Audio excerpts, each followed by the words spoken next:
Chapter 62 The Seer's Suggestion বাড়ি থেকে বের হওয়ার আগে ক্লাইন সময় নিয়ে একটা ছোট ব্রাশ আর রুমাল দিয়ে তার স্যুট আর টপ হ্যাট ভালো করে পরিষ্কার করল। তারপর সাদা শার্টটা ধুয়ে রেখে একটা একই রকম লিনেনের শার্ট পরল, সাথে তার একমাত্র মোটামুটি চলনসই সস্তা কোটটাও। তারপর দ্রুত পায়ে রাস্তায় বেরিয়ে এলো। প্রথমে মেলিসার ড্রেস, তারপর বেনসনের স্যুট, তারপরেই নিজের জন্য একটা দ্বিতীয় স্যুটের কথা ভাবা যাবে। টাকা কখনো যথেষ্ট হয় না। তাছাড়া অতিথি আপ্যায়নের জন্য পোর্সেলিনের বাসনকোসন কিনতেও টাকা জমাতে হবে, আর রহস্যবিদ্যা সংক্রান্ত নানা উপকরণ কেনার জন্যও টাকা রাখতে হবে।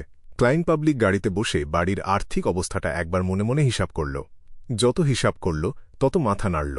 সে আন্দাজ করল নিজে, ভাই আর বোনকে একটা মধ্যবিত্ত পরিবারের মতো করে চালাতে গেলে অন্তত 1 বছর লাগবে। অবশ্য সেটা পদোন্নতি আর বেতন বৃদ্ধির কথা ধরা ছাড়া।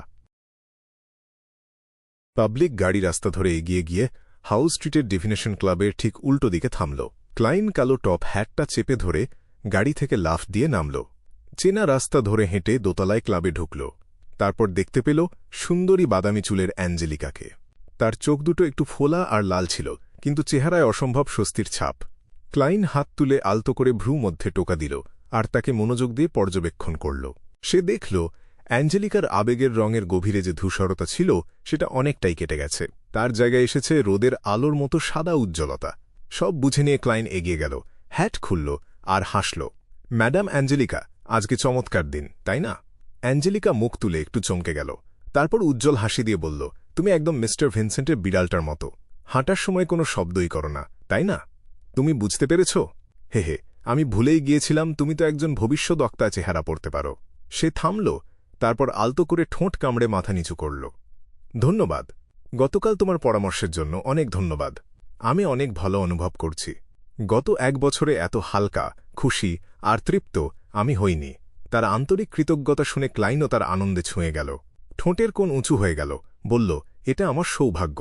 কথা বলতে বলতে সে অনুভব করল তার আধ্যাত্মিক শক্তি শিথিল হয়ে আরও প্রাণবন্ত হয়ে উঠছে। এটাই কি সিয়ার পোষণটা চায়? এমন একজন সিয়ার যে সত্যি প্রশ্নকারীকে সাহায্য করতে পারে? ক্লাইন ভ্রু মধ্যে চিমটি কাটল, যেন কিছু ভাবছে।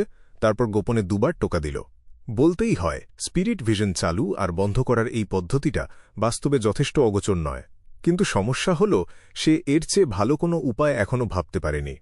যেহেতু সে সম্প্রতি সিয়ার হয়েছে, তার আধ্যাত্মিক শক্তি এখনও চূড়ান্ত সীমায় পৌঁছায়নি, দক্ষতাও তেমন। তাই স্পিরিট ভিশন চালু করার জন্য উপযুক্ত জায়গা খুব বেশি নেই। ভ্রু মধ্যটাই এখন পর্যন্ত সবচেয়ে ভালো অপশন।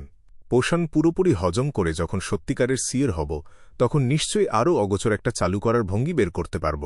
ক্লাইন অলক্ষ্যে মাথা নাড়ল আর অর্ধখোলা মিটিং রুমের দিকে এগিয়ে গেল।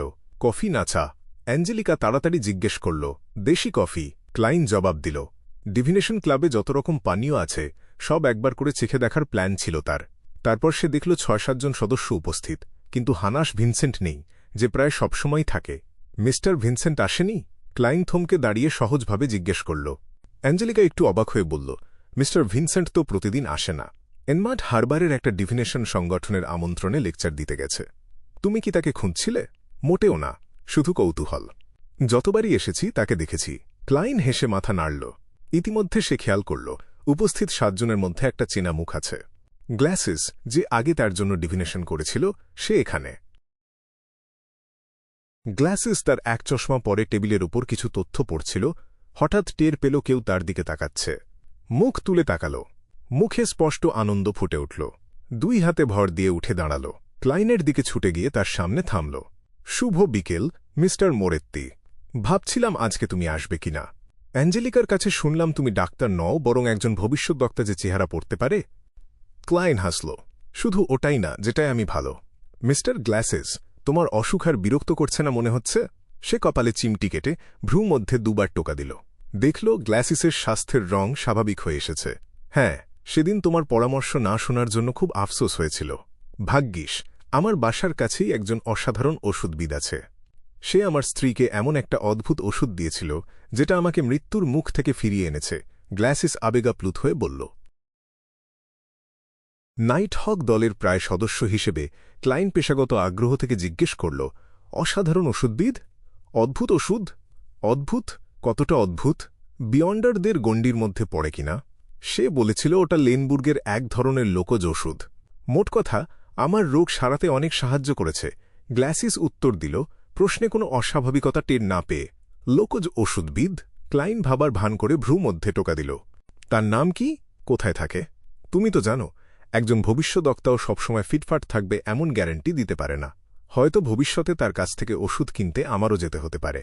ক্লাইন তার শিক্ষক আর সহপাঠীদের কাছ থেকে জেনেছিল যে এই দুনিয়ার স্বাস্থ্য ব্যবস্থা এখনও শুরুর দিকে। অনেক রোগের প্রায় কোনো চিকিৎসাই নেই, তাই রহস্যময় ওষুধ আর অলৌকিক ওষুধবিদরা এখনও বাজারে রাজত্ব করছে। বেশি জানলে ক্ষতি নেই, কোনোদিন কাজে লাগতে পারে। গ্লাসিস সততার সাথে জবাব দিল, তার নাম লসন ডার্কওয়েড। ইস্ট বরোর 18 নম্বর ভ্লাদ স্ট্রিটে তার একটা ছোট্ট দোকান আছে, নাম লসনের লোকজ ভেষজ দোকান। ধন্যবাদ, ক্লাইন মনে রাখল আর আন্তরিকভাবে বলল। গ্লাসিস ঘুরে তাকে পাশে বসার আমন্ত্রণ জানাল। ঠিক সেই মুহূর্তে অ্যাঞ্জেলিকা তৈরি করা কফি নিয়ে এলো। সাউথভিল কফির তুলনায় দেশি কফির সুবাস বেশি, তবে স্বাদ বেশ নিচে। ক্লাইন এক চুমুক খেয়ে একটু সময় নিয়ে স্বাদ বুঝল। গ্লাসিস ক্লাইনকে সাদা পোর্সেলিনের কাপ নামাতে দেখে তাড়াতাড়ি কথা গুছিয়ে নিল। মিস্টার মোরেত্তি, তোমার কাছে কি একটা ডিভিনেশন চাইতে পারি? তোমার ঠিক করা দামে দেব। 8 পেনি যথেষ্ট। হুট করে দাম বাড়ানোর অভ্যাস আমার নেই। ক্লাইন আশা করছিলই যে কেউ তার ডিভিনেশন সেবা চাইবে। ডিভিনেশন রুম লাগবে? বেশ, টোপাজ। গ্লাসিস বেশ পরিচিতভাবে পথ দেখিয়ে নিয়ে গেল। ডিভিনেশন রুমে ঢুকে দরজা বন্ধ করার পর ক্লাইন লম্বা টেবিলের পেছনে বসল। গম্ভীর গলায় জিজ্ঞেস করল, মিস্টার গ্লাসিস, কি বিষয়ে ডিভিনেশন চাও? আমার সামনে একটা বিনিয়োগের সুযোগ আছে, কিন্তু এতে অনেক বেশি টাকা জড়িত। ব্যর্থ হলে আমার আর আমার পরিবারের বড় ক্ষতি হবে। জানতে চাই এটা সফল বিনিয়োগ হবে কিনা। গ্লাসিস নিজে থেকেই বিস্তারিত বলল, আমি আগে ট্যাট কার্ড দিয়ে ডিভিনেশন করেছি। আত্মা শুদ্ধ করার পর ফলাফল বেশ ভালো এসেছিল।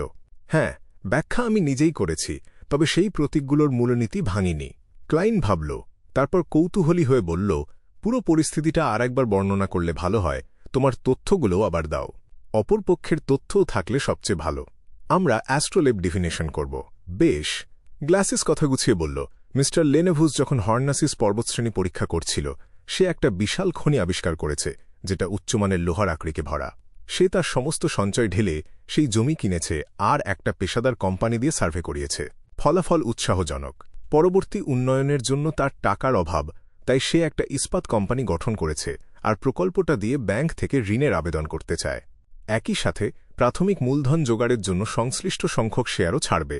পরিকল্পনা এখনও প্রস্তুতি পর্যায়ে আর মোটা মুনাফার প্রতিশ্রুতি দিচ্ছে।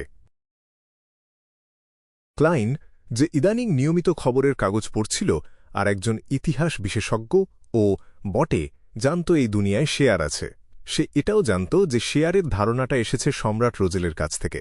হ্যাঁ, আবারও সে দক্ষিণ মহাদেশের উপনিবেশ স্থাপনের সময় সে ওয়েস্ট বালাম কোম্পানি প্রতিষ্ঠা করেছিল আর জনগণের কাছে শেয়ার ছেড়ে তহবিল সংগ্রহ করে দেশের আর্থিক সমস্যার সফল সমাধান করেছিল।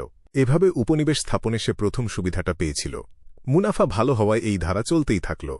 যেমন রেলওয়ে শেয়ার, খনি শেয়ার, বাষ্পীয় উন্নয়ন শেয়ার ইত্যাদি ইত্যাদি। কিছু সফল হয়েছিল, কিছু ব্যর্থ। ফলে ব্যাকলুন স্টক এক্সচেঞ্জের মতো সংগঠন তৈরি হয়েছিল। তাছাড়া সম্রাট রোজেল জাতীয় বন্ড, ইউনিট ট্রাস্ট এবং অন্যান্য আর্থিক পণ্য তৈরি করেছিল। প্রথমটা সবচেয়ে স্থিতিশীল বিনিয়োগে পরিণত হয়েছিল, 4 থেকে 6% সুদ রিটার্ন দিত। ক্লাইনের মনে পড়ল বেনসন একবার বলেছিল, যদি 3000 পাউন্ড উত্তরাধিকার পাওয়া যায় তাহলে আর কষ্ট করে কাজ করার দরকার নেই। প্রায় 5% স্থিতিশীল বার্ষিক সুদে বছরে 150 পাউন্ড নিশ্চিত আয় হবে, যেটা মোটামুটি ক্লাইনের বর্তমান বার্ষিক আয়ের সমান। এটাকেই বলে রেন্টিয়ার পুঁজিবাদ। ক্লাইন দীর্ঘশ্বাস ফেলল আর সাবধানে জিজ্ঞেস করল, তুমি নিশ্চিত এতে কোনো গোলমাল নেই? লেনেভুস কি বিশ্বাসযোগ্য? আমি তার সম্পত্তির কাগজপত্র আর পরিদর্শন রিপোর্ট দেখেছি। সিভিলাউস কাউন্টি সরকারের সিল আর একটা পেশাদার কোম্পানির অনুমোদন আছে। তাছাড়া মিস্টার লেনেভুসের অফিসে স্যার ডিউইভিল আর মেয়রের সাথে তার একটা গ্রুপ ছবি আছে। গ্লাসিস মাথা নেড়ে উত্তর দিল, গ্রুপ ছবি? সেটা তো কিছু প্রমাণ করে না। ক্লাইন, যে তথ্য বিস্ফোরণের যুগে জন্মেছিল, এরকম ঘটনা অনেক দেখেছে। শুধু এটুকু শুনে সে গল্পটা বিশ্বাস করল না। তবে সে বিশ্বাস করুক আর না করুক, সেটা মুখ্য না। গ্লাসিসের দেওয়া গুরুত্বপূর্ণ সময় আর তথ্য অনুযায়ী সে কলম তুলে নিয়ে একটা অ্যাস্ট্রোলেব আঁকতে পারে শুধু। অনেকক্ষণ পর ক্লাইন অ্যাস্ট্রোলেবের দিকে ইশারা করে বলল, তুমি নিজেই বুঝতে পারছ এটা একটা খুবই ব্যর্থ উদ্যোগ হবে। চকচকে উপরিভাগের নিচে আছে খাদ, গভীর গহ্বর। আমার ডিভিনেশনের পরামর্শ হল এটাকে এড়িয়ে যাও, দূরে থাকো। খোট গ্লাসিস চুপ হয়ে গেল, কয়েকবার মুখ খুলল, আবার বন্ধ করল। কয়েক মিনিট পর তিক্ত হাসি দিয়ে বলল, বাড়ি গিয়ে ভালো করে ভাবব। এই উত্তর শুনে ক্লায়েন্ট শুধু নিঃশব্দে দীর্ঘশ্বাস ফেলে মাথা নাড়তে পারল। সে একজন সিইওর অসহায়তা বুঝতে পারল। একজন সিইওর শুধু পরামর্শ দিতে পারে, অন্যের হয়ে সিদ্ধান্ত নিতে পারে না। দুজনে টোপাজ রুম থেকে বেরোতেই অ্যাঞ্জেলিকা এগিয়ে এসে বলল, মিস্টার মোরেত্তি, কেউ একজন তোমার কাছে ডিভিনেশন চাইছে। এটা বলে সে ফিসফিস করে যোগ করল, সে আমার সুপারিশ চায়নি, অ্যালবামও দেখেনি, আমার সুনাম ছড়িয়ে পড়েছে। ক্লায়েন্ট বিস্মিত হয়ে রিসেপশন হলের দিকে ঘুরল।